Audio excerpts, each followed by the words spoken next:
Hello dear student, welcome to our YouTube channel. आज के video में अपन बात करेंगे आरआरबी नर्सिंग सुपरिटेंडेंट या स्टाफ नर्स या नर्सिंग ऑफिसर के इम्पोर्टेंट क्वेश्चंस की बात करेंगे और साथ ही साथ प्रीवियस ईयर के क्वेश्चन को भी अपन डील करेंगे। सारे के सारे आपके क्वेश्चन प्रीवियस ईयर के क्वेश्चंस रहने वाले हैं। चलिए अपन बात करते हैं। अगर आपने अभी तक मेरे चैनल को सब्सक्राइब नहीं किया है सो प्लीज़ इसको सब्सक्राइब करें और एक बार इसको शेयर ज़रूर करना।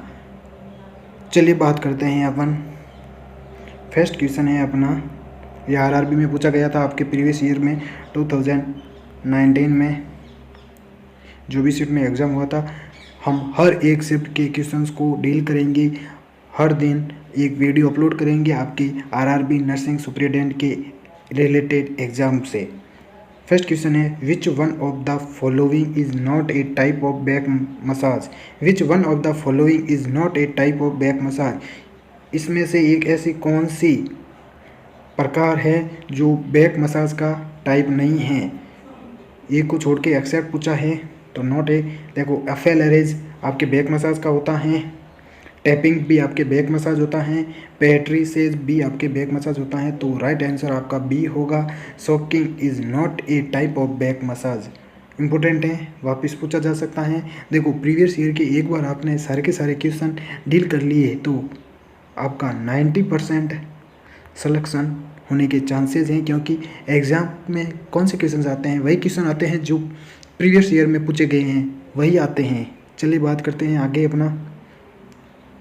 सेकंड क्वेश्चन है, urethral opening located behind the penis is known as.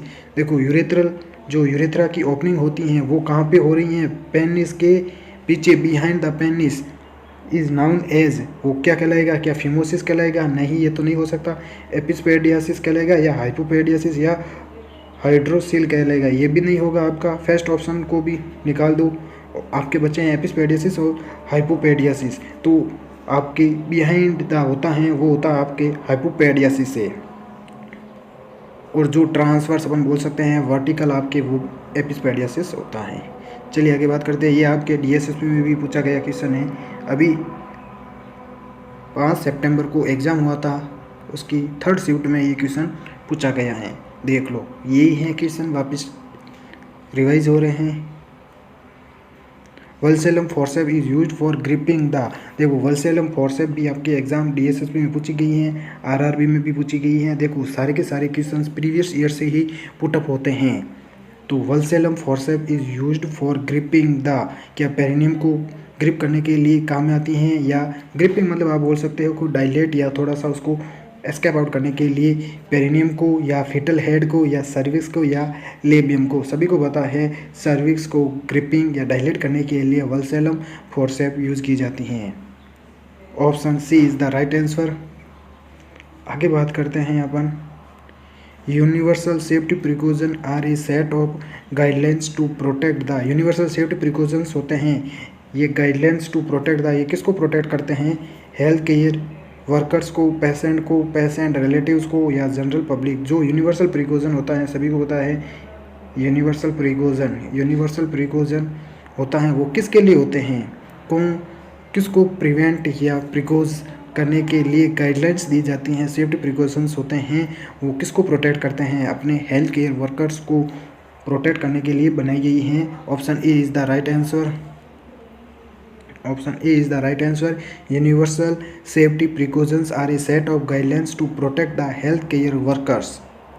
आगे बात करते हैं अपन। फिफ्थ क्वेश्चन है, which type of crutch is frequently use to patient of all the ages on a short term basis.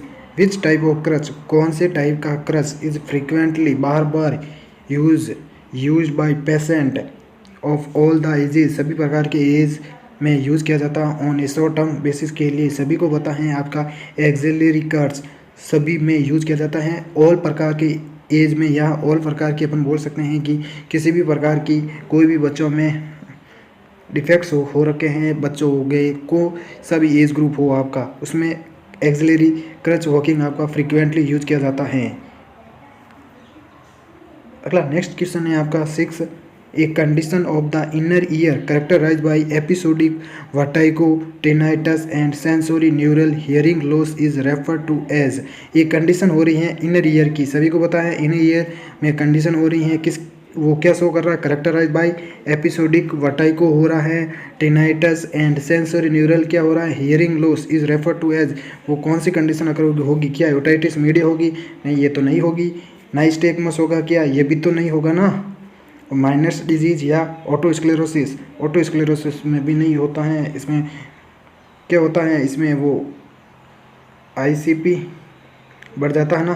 तो miners disease में क्या होता है, सारी के सारी वर्टिगो, टिनाइटस और सेंसरी हियरिंग लॉस होता है आपके माइनर्स डिजीज़ में। तो C is the right answer, C is the right answer.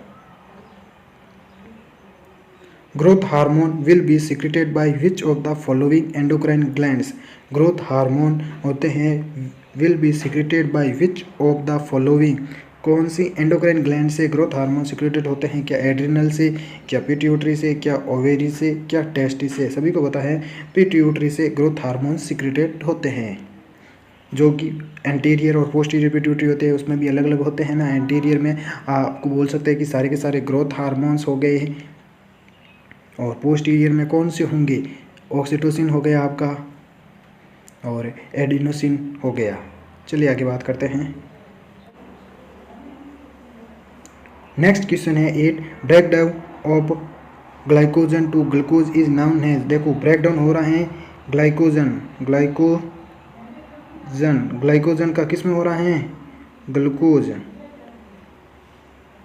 देखो ग्लाइकोजन का ग्लूकोज में होने की प्रोसेस को अपन क्या बोलेंगे, क्या ग्लाइकोलाइसिस बोलेंगे, क्या प्रोटियोलाइसिस क्या बोलेंगे, क्या ग्लाइकोजिनोलाइसिस, क्या प्रोटियोजिनोलाइसिस क्या बोलेंगे आपको सभी को पता है। Option C is the right answer, glycogenolysis. इसमें क्या होता है, ग्लाइकोजन किस में टूटता है, ग्लूकोज में टूटता है, तो वो प्रोसेस आपकी कहलाएगी ग्लाइकोजिनोलाइसिस की। और ग्लाइकोनियोजेनेसिस क्या होता है, इसमें तो नए ग्लूकोज का निर्माण होता है। Breakdown of glycogen to glucose is known as glycogenolysis, C is the right answer. आगे बात करते हैं नेक्स्ट क्वेश्चन की अपन। 9th, which are the functional unit of the kidney. Very very important, ये भी देख लो, सिंपल सा क्वेश्चन आपके RRB में पूछा गया था। Which are the functional unit of the kidney, तो नेफ्रॉन क्या होती हैं, फंक्शनल यूनिट होती है ना किडनी की, सभी को पता nephron. A is the right answer, nephron is the functional unit of kidney, nephron. अगला है 10th question, inadequate pumping action of the heart is known as. देखो हार्ट का इनएडिक्वेट पंपिंग एक्शन होने की प्रोसेस को क्या बोलेंगे, क्या ऑब्स्ट्रक्टिव शॉक बोलेंगे, क्या सेप्टिक शॉक बोलेंगे, क्या एनाफाइलेक्टिक शॉक बोलेंगे, कार्डियोजेनिक शॉक बोलेंगे। डियर फ्रेंड्स, अगर आपको मेरा कंटेंट, आपके सर की मेहनत आपको पसंद आ रही है तो प्लीज़ इसको एक बार शेयर ज़रूर करना। देखो ऑब्स्ट्रक्टिव शॉक हो गया आपका, सेप्टिक शॉक हो गया, एनाफाइलेक्टिक शॉक हो गया, कार्डियोजेनिक शॉक हो गया। डियर फ्रेंड्स, ये सारे के सारे शॉक एक बार पढ़ के ज़रूर जाना एग्जाम से पहले। चलिए बात करते हैं अपन। Inadequate pumping action of the heart is known as. क्या होगा आपका, हार्ट का इनएडिक्वेट पंपिंग एक्शन कौन से शॉक में होता है, कार्डियोजेनिक शॉक में होता है, क्योंकि कार्डियोजेनिक शॉक हार्ट का होता है, इसलिए D is the right answer. Inadequate pumping action of heart is known as cardiogenic shock. आगे बात करते हैं 11th question, what is the average weight gain of the neonate per day. देखो neonate का per day average weight gain कितना होता है, 100 से 150 ग्राम, क्या 50 से 60 ग्राम, क्या 20 से 30 ग्राम, क्या 5 से 10 ग्राम। तो सभी को पता है 25 से 30 ग्राम न्यूनेट्स का एवरी डे एवरेज वेट होता है, या एवरी डे बोलते हैं या पर डे बोलते हैं। एवरेज वेट गेन आपका होता है 25 से 30 ग्राम या 20 से 30 gram. Option C is the right answer, C is the right answer. Important है, वापस पूछा जा सकता है। What is the SI unit of electric current. जो आपके इलेक्ट्रिक करंट होते हैं उसकी SI सिंपल यूनिट कौन सी होती हैं, सिंपल यूनिट कौन सी होती हैं। तो SI यूनिट क्या होती हैं आपकी, करंट की कौन सी होती हैं, सभी को पता है, एम्पेयर, जियो एम्पेयर होते हैं। देखो एक तो वोल्टेज होता है और एक एम्पेयर होता है, ये करंट की यूनिट होती है, इलेक्ट्रिक करंट की यूनिट होती है ampere. What is the SI unit of electric current, ampere. ये सारे के सारे पढ़ के जाना है यूनिट्स। अगला क्वेश्चन है 13, Pench national park is situated in which state. देखो Pench national park is situated in which state. Uttarakhand है, मेघालय है, क्या मध्य प्रदेश है, क्या तेलंगाना है। C is the right answer, Madhya Pradesh. Pench national park is situated in which state, Madhya Pradesh. वापस रिपीट हो सकता है, किसी भी एग्जाम में पूछा जा सकता है। Pench national park is situated in which state, Madhya Pradesh. अगला क्वेश्चन है 14। What does a mixture of surfactant contents. आपके सर्फेक्टेंट्स में कौन कौन सा मिक्सर होता है। तो प्रोटीन्स एंड लिपिड्स आपके सर्फेक्टेंट्स में पाए जाते हैं। जो सर्फेक्टेंट्स क्या होते हैं, आपके लंग्स में प्रेजेंट होते हैं ना सर्फेक्टेंट्स, प्रोटीन एंड लिपिड्स पाए जाते हैं आपके सर्फेक्टेंट्स में। तो प्रोटीन एंड लिपिड्स का मिक्सर होता है सर्फेक्टेंट्स। नेक्स्ट क्वेश्चन है 15। Which one of the following is a tentative answer to a research question. तो रिसर्च क्वेश्चन का एक ऐसा आंसर बताओ, कौन सा आंसर है। ऑपरेशनल डेफिनेशन, वैलिडिटी, ऑब्जेक्ट्स और हाइपोथेसिस। तो रिसर्च क्वेश्चंस किसमें किए जाते हैं, हाइपोथेसिस पे किए जाते हैं। सभी को पता है इसमें क्या होता है, अनुमान लगाना ही तो आपका क्या होगा, हाइपोथेसिस। अनुमान ही लगाना होता ना हाइपोथेसिस में। तो which one of the following is a tentative answer to a research question, hypothesis. Answer D is the right answer. Next question है 16। Who made valuable contributions to insightful learning. Valuable contributions to insightful learning को किसने बनाया है। क्या Ivan Pavlov, B.F. Skinner, Kohler और Thorndike ने बनाया है। तो C is the right answer. Kohler ने आपके इंसाइटफुल लर्निंग को कंट्रीब्यूट करके इसको वैल्यूएबल बनाया है। Option C is the right answer, Kohler. ध्यान रखना डियर फ्रेंड्स। नेक्स्ट क्वेश्चन है 17। Which is the hormone that increases water reabsorption by inserting a water channel और एक्वापोरिंस। कौन सा हार्मोन है जो क्या करता है, इंक्रीजेज वाटर रीअब्जॉर्प्शन बाय, जब इंसर्टिंग ए वाटर चैनल और एक्वापोरिंस को इंसर्ट करवाया जाता है तो कौन सा हार्मोन है जो आपके वाटर रीअब्जॉर्प्शन को इंक्रीज करवाता है। क्या angiotensin hormone, option B aldosterone hormone, क्या ऑप्शन सी है एंटी डायरेटिक हार्मोन, क्या ऑप्शन डी है आर्ट्रियल नाइट्रोयूरेटिक पेप्टाइड हार्मोन। तो सभी को पता है आपका एडीएच हार्मोन वाटर रीअब्जॉर्प्शन को इंक्रीज करवाता है जब एक एक्वाफोरिन्स को या वाटर चैनल को इंसर्ट करवाया जाता है तब। ये भी एक ऐसा हार्मोन है जो आपके वाटर रीअब्जॉर्प्शन को इंक्रीज करवाता है, एंटी डायरेटिक हार्मोन एडीएच। तो C is the right answer. आगे बात करते हैं next question 18। The analysis of the patterns of the loci of structures within the body plan of an organism that forms the basis of taxonomical categorization is experimental morphology होगी, molecular morphology होगी या functional morphology या comparative morphology होगी। देखो the analysis of the patterns of the loci of structures within the body plan of an organism that forms the basis of taxonomical categorization is. ये क्या होगी, ये कौन सी आपकी मॉर्फोलॉजी होगी, किसकी मॉर्फोलॉजी का ये आपकी डेफिनेशन है। तो comparative morphology is the right answer, D is the right answer. इसमें क्या होता है कि आपके बॉडी के स्ट्रक्चर को प्लान किया जाता है, D is the right answer. अगला क्वेश्चन है 19। Bacillus cereus food poisoning is commonly associated with consumption of. Bacillus cereus food poisoning होती हैं वो कौन से फूड के खाने से होती हैं, इंजेस्ट करने से होती हैं या कंजप्शन से होती हैं। Option A fried rice, option B green beans, option C bottled honey, option D baked potato. तो फ्राइड राइस के खाने से बेसिलस सीरस फूड पॉइजनिंग होती हैं। Option A is the right answer. कितना अच्छा क्वेश्चन पूछा गया था आपके आरआरबी में। अगला क्वेश्चन है 20। Which of the following symptoms should be watched for a patient receiving a loop diuretics. Which one of the following symptoms should be watched for a patient receiving a loop diuretics से कौन से symptoms occur होंगे।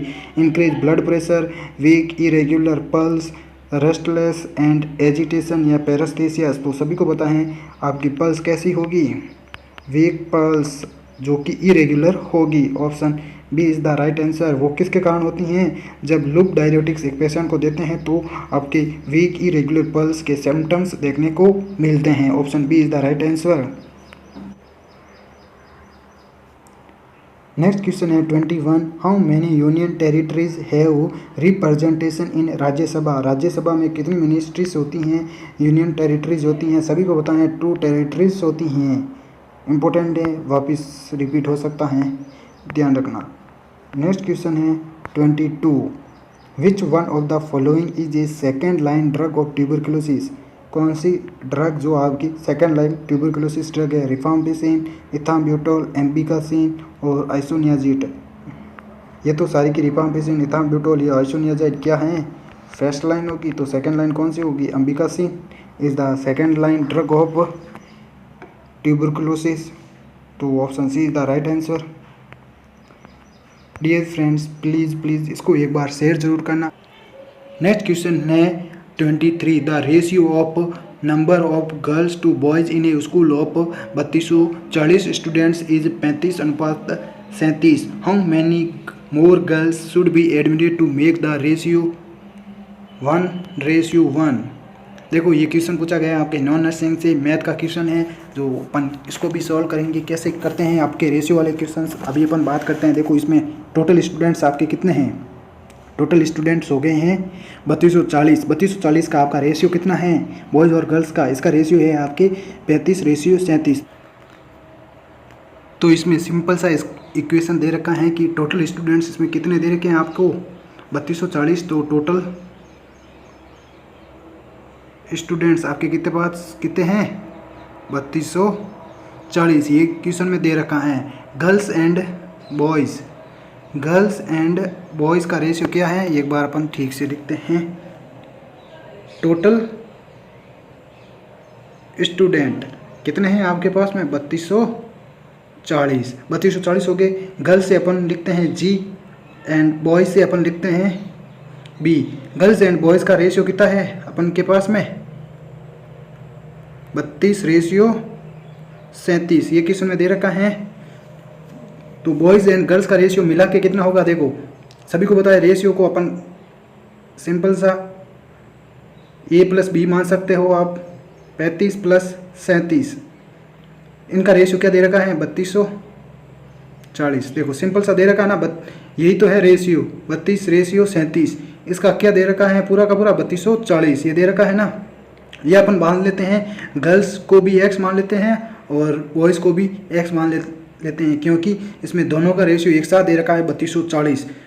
तो इन दोनों को अपन देखो 35x + 37x बराबर 3240, या फिर x ना मानो तो 32 + 37 इसको जोड़ दो तो 72x बराबर 3240। अब x इधर रह जाएगा और जो नंबरिंग है वो वैल्यू इसके भाग में चली जाएगी। 3240 भाग रहेगा आपके पास में 72, तो ये मल्टीप्लाई हो जाएगा आपके 45। इसमें क्या आएगा? ये दोनों का बता रही है कि ये इसका सिंपल सा इक्वेशन रखा है 45। दोनों का रेशियो हो गया ये, प्लस 3240 बाहर में हो गया। तो देखो 45 अपने आ गया पास में। तो देन नंबर ऑफ गर्ल्स अपने पास में कितनी थी? जी से अपन डिनोट करते हैं 35:37 था। तो 35 किसका था? गर्ल्स का था। और जो अपने पास में वैल्यू आई है 45, उसको अपन क्रॉस करेंगे तो अपने पास आएगा 1575।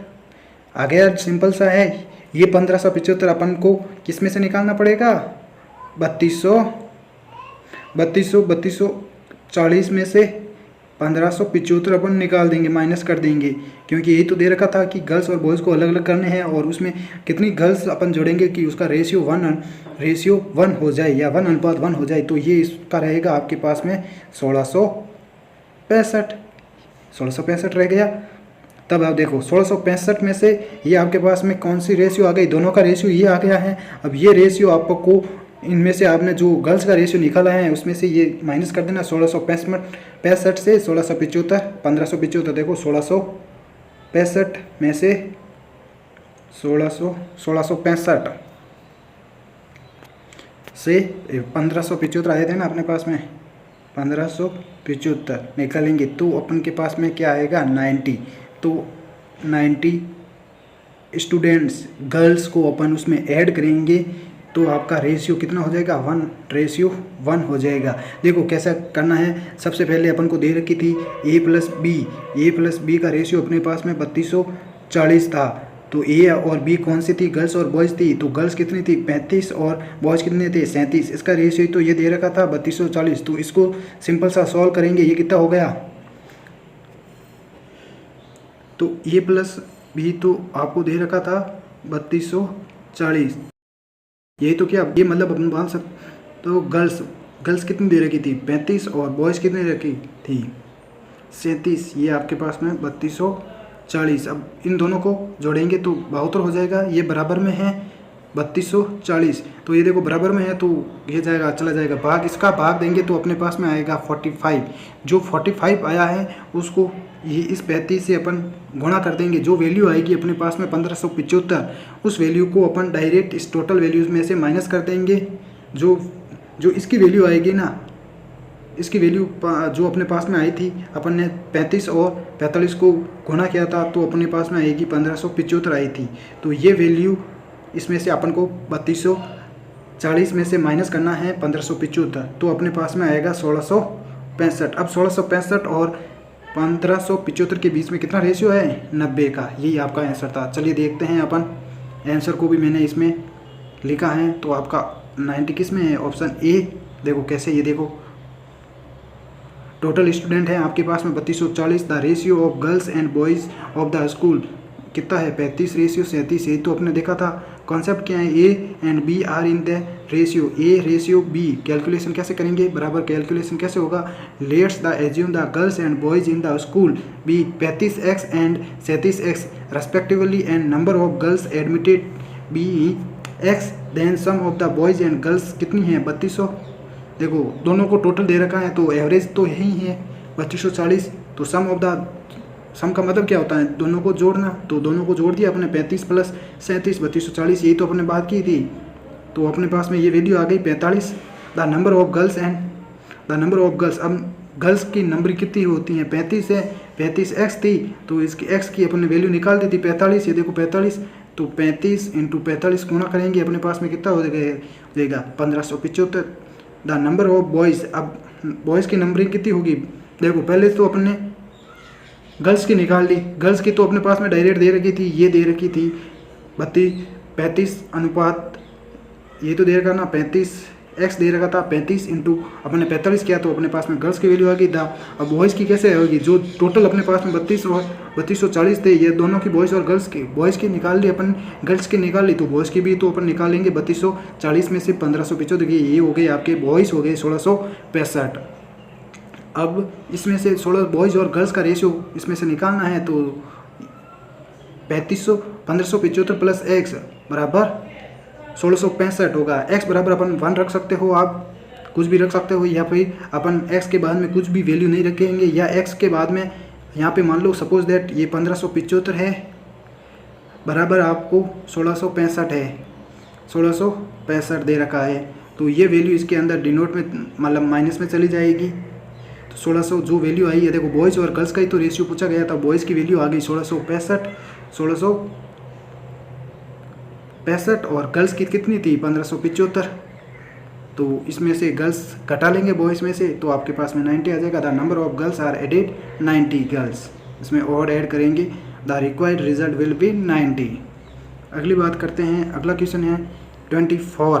The surgical removal of the entire eye along with a part of the optic nerve is termed as. देखो surgical removal of the entire eye के आसपास का एरिया को हटाना, along with a part of the optic nerve, और उसके optic nerve के part को हटाना, ये टर्म क्या कहलाएगी आपके, केरेटोमेलाइसिस कहलाएगी, या एन्यूक्लिएशन कहलाएगी, या केरेटोटोमी कहलाएगी, या विट्रियो रेटिनल सर्जरी कहलाएगी। तो क्या कहलाएगी, एन्यूक्लिएशन कहलाएगी। Option B is the right option, enucleation. क्या होती है एन्यूक्लिएशन, देखो ये आई होगी, उसके सराउंडिंग टिश्यू को रिमूव करना जैसे ऑप्टिक नर्व को, तो वो आपकी एन्यूक्लिएशन प्रोसेस होगी। Option B is the right answer.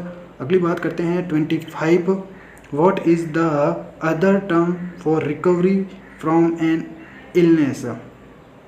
What is the other term for recovery from an illness, illness से रिकवर होने की अदर टर्म को अपन और दूसरी टर्म्स के किस नाम से जाने जाते हैं? क्या रेशनलाइजेशन होगा, क्या रिएक्शन फॉर्मेशन होगा, क्या रिग्रेशन होगा, क्या रेमिशन होगा? सभी को पता है remission is the right answer. Remission ही एक इलनेस की रिकवरी को प्रोसेस को अपन बोलते हैं। रेमिशन एक टर्म होती है जो इलनेस की रिकवरी को डिनोट करती हैं। नेक्स्ट क्वेश्चन है अपने पास में 26, the process by which ADP phosphorylated by PI, PI का मतलब है inorganic phosphate, to ATP in the electron transport chain is known as. देखो इलेक्ट्रॉन ट्रांसपोर्ट चेन की प्रोसेस होती हैं, उसमें एडीपी से एटीपी को बनना, वो प्रोसेस आपकी क्या कहलाएगी? ऑक्सीडेटिव फॉस्फोराइलेशन, ऑक्सीजनेसिस या हाइड्रो पेरोऑक्सीडेज या ऑक्सीडेजेज प्रोसेस कहलाएगी। तो सभी को पता है ऑक्सीडेटिव फॉस्फोराइलेशन ये प्रोसेस होती हैं, एडीपी से एटीपी बनते हैं। किस में बनते हैं? इलेक्ट्रॉन ट्रांसपोर्ट चेन में। तो आपका option A is the right answer. चलिए आगे बात करते हैं। डियर फ्रेंड्स, अगर आपको मेरा कंटेंट अच्छा लग रहा है तो प्लीज़ इसको एक बार शेयर जरूर करना। 27 क्वेश्चन है, the removal of tissue from the plural space is noun है। देखो प्लूरल स्पेस से आपके टिश्यू को रिमूव करने की प्रोसेस क्या कहलाएगी? Liver biopsy, lung biopsy, spleen biopsy या प्लूरल बायोप्सी? प्लूरल टिश्यू को रिमूव करना ही प्लूरल बायोप्सी कहलाएगी। Option D is the right answer, याद रखना। The pacemaker of the heart is characterized by, pacemaker कौन सा होता है? ऐसे नोड ही तो आपका साइनो आर्टेरियल नोड ही तो आपका पेस मेकर होता है ना। ऑप्शन कहाँ पे दे रखा है? डी में दे रखा है। Option D is the right answer. The pacemaker of the heart is characterized by SA node. Next बात करते हैं 29, the important characteristic of a primary group is. तो प्राइमरी ग्रुप का अपन को इम्पोर्टेंट करेक्टर बताना है। क्या इनडायरेक्ट कम्युनिकेशन करता है, क्या इम्पर्सनल रिलेशनशिप करता है, या फिर वॉलेंट्री मेंबरशिप होती है इसमें, या फेस टू फेस कॉन्टैक्ट होता है? D is the right answer. Face to face contact is the primary group का एक करेक्टर है। प्राइमरी ग्रुप का कौन सा करेक्टरिस्टिक है? फेस टू फेस कॉन्टैक्ट ही आपका प्राइमरी ग्रुप होगा। चलिए नेक्स्ट क्वेश्चन की बात करते हैं 30, what is the symbol of the element tungsten. जो एक एलिमेंट होता है ना आपका तत्व, इसको तत्व बोला जाता है। एलिमेंट मतलब तत्व, टंगस्टन, इसका सिंबल क्या है? टंगस्टन का सिंबल कौन सा होगा? डब्ल्यू ही तो होता है टंगस्टन का सिंबल। देखो answer D is the right answer. Tungsten जिसको बोलते हैं अपन, W is called wolfram, WALFRAM, wolfram मतलब टंगस्टन, इसका सिंबल पूछा गया। देखो दोनों में से कुछ भी पूछा जा सकता है। टंगस्टन से क्या याद रख सकते हो? टी याद रख सकते हो ना, तो ये आपका बिल्कुल गलत होगा। टंगस्टन से आपको याद रखना है डब्ल्यू, मतलब इसका होता है वॉल्फ्राम, ये एक तत्व होता है। देखो tungsten is a greenish white lustrous metal which is solid at room temperature. देखो ये एक मेटल होता है आपका टंगस्टन, जो क्या होता है रूम टेम्परेचर पे क्या होता है? सॉलिड होता है। तो properties of tungsten, atomic number क्या है? 74। टंगस्टन का एटॉमिक नंबर क्या है? 74। और ग्रुप नंबर क्या है? 6 नंबर पे ग्रुप पे आपका टंगस्टन प्रेजेंट होता है। एटॉमिक नंबर रहेगा जिसका 74। देखो TWN और टेंथेज do not belong to any elements, ये किसी भी प्रकार के तत्व नहीं है। TWN और टेंथेज ये कोई भी तत्व नहीं है। तो टंगस्टन से याद रखना, टंगस्टन से इसको W से डिनोट करते हैं, या सिंबल होता है W या वॉल फ्राम, ये दोनों में से एक नाम आ सकता है। टंगस्टन इज ए ग्रेनिश या ग्रेस बोल सकते हो, white lustrous metal which is solid at room temperature पे प्रॉपर्टीज रहती है टंगस्टन की। एटॉमिक नंबर रहेगा 74 और ग्रुप नंबर रहेगा 6। चलिए आगे बात करते हैं 31, विच of the following is heart shaped pelvis. तो हार्ट शेप्ड पेल्विस किसका रहता है? एंड्रॉइड पेल्विस, जो मेल पेल्विस होता है ये होता है एक बेसिन शेप का पेल्विस होता है। बेसिन शेप भी पूछा जा सकता है कि which of the following is basin shaped pelvis, तो android pelvis, D is the right answer.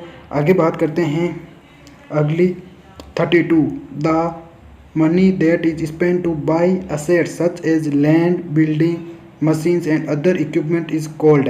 देखो एक मनी हो रही है, देखो द मनी दैट स्पेंड, जो अपन स्पेंड करते हैं जिसे buy assets such as land, कोई भी भूमि लेना, बिल्डिंग लेना, मशीन्स लेना एंड अदर इक्विपमेंट।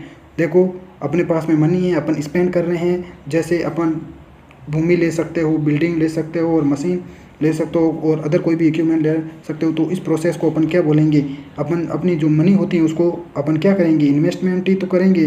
जिससे भूमि ले ली अपन ने, ज़मीन ले ली, मशीन्स ले लिए, सारे के सारे इक्विपमेंट ले लिए, तो आपको वो प्रोसेस होगी इन्वेस्टमेंट की। Option A is the right answer. Disinvestment नहीं होगी, ट्रेड बैरियर नहीं होगी, ऑल द अबव नहीं होगी।